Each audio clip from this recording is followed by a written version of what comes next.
Ce matin, sur la situation politique aux Pays-Bas, on va voir qu'il n'y a pas qu'en France que c'est compliqué, c'est carrément pire chez eux en fait. Ah oui, parce qu'aux Pays-Bas, le même gouvernement est tombé 2 fois. Vous imaginez ça, ça n'était jamais arrivé. C'est ce qui se passe pourtant aux Pays-Bas après la démission du ministre des Affaires étrangères, Caspar Veldkamp, qui a démissionné à cause de dissensions dans la coalition autour de la posture à adopter face à Israël après les événements à Gaza. Eh bien, selon lui, toutes les mesures qu'il proposait pour durcir le ton vis-à-vis d'Israël, toutes les sanctions qu'il proposait, rencontraient une opposition trop ferme vis-à-vis de sa propre coalition, à l'intérieur de sa propre coalition. Bref, il ne pouvait pas mener la politique comme il l'entendait. Du coup, il a démissionné, suivi par tous les autres membres de son parti. Sauf que jusque-là, c'est une crise de gouvernement plutôt classique.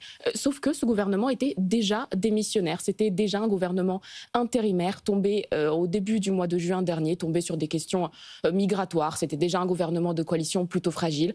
Donc voilà, des questions migratoires qui ont fait tomber le gouvernement. Il devait tout simplement mener des questions de politique courante jusqu'à la fin du mois d'octobre. Même ça a été trop compliqué. Ils n'ont pas réussi à s'entendre. Le même gouvernement est tombé 2 fois. Et un peu comme chez nous, ça fait 2 ans que ça dure. Absolument, ça fait au moins 2 ans que ça dure depuis la chute du gouvernement de Mark Rutte, le dernier qui était conduit par Mark Rutte, qui était tombé lui aussi sur des questions migratoires qui font vraiment beaucoup débat aux Pays-Bas, avec des élections anticipées organisées dans la foulée, qui avaient été remportées, vous vous rappelez, par le parti populiste mené par Geert Wilders et une coalition donc, qui s'était organisée après. Alors nous, on trouvait en France l'année dernière, à peu près à cette période, que c'était trop long, qu'on avait trop attendu pour avoir la composition du gouvernement Michel Barnier, ça avait duré quelques semaines.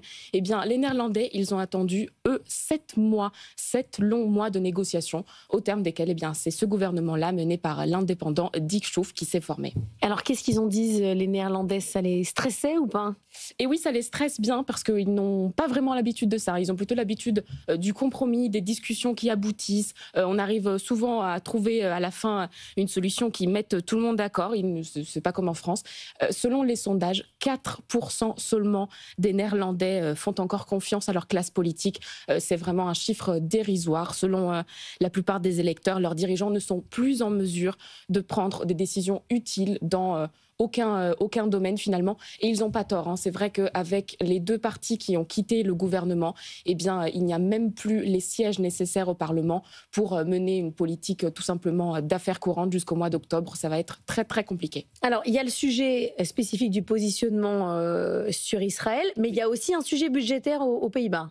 Absolument, les questions budgétaires restent là aussi au centre du débat, déjà parce que le budget va être présenté à la mi-septembre. Donc vous imaginez un budget présenté par un gouvernement de coalition intérimaire et encore davantage fragilisé, ça va être compliqué. Il y a plusieurs questions en suspens qui s'accumulent, puisque chaque gouvernement qui démissionne, qui tombe, les remet aux successifs. Il y a la question des efforts dans la défense, par exemple. Comment arriver aux 3,5% du PIB qui sont désormais demandés par l'OTAN?